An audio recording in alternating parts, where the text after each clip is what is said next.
গেলাম, সেই সাথে আবারও যুক্ত হলাম কমেডি বক্সে, সেই সাথে দ্বিতীয়বারে খেলা চলছে। সপাটে চালালেন অফ প্রান্ত দিয়ে, বল চলে যায় 1-2, 26টি রান।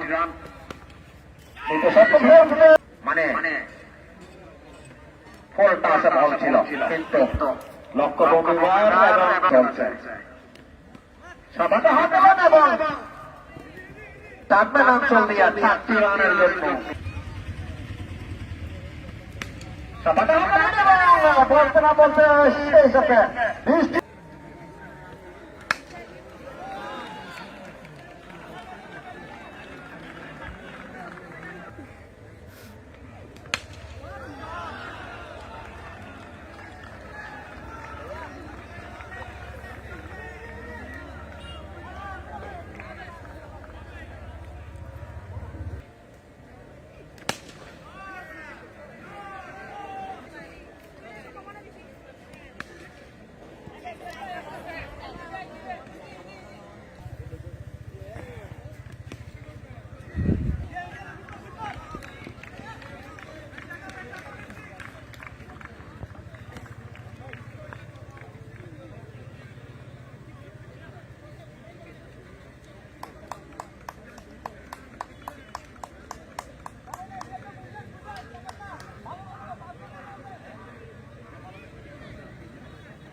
अच्छा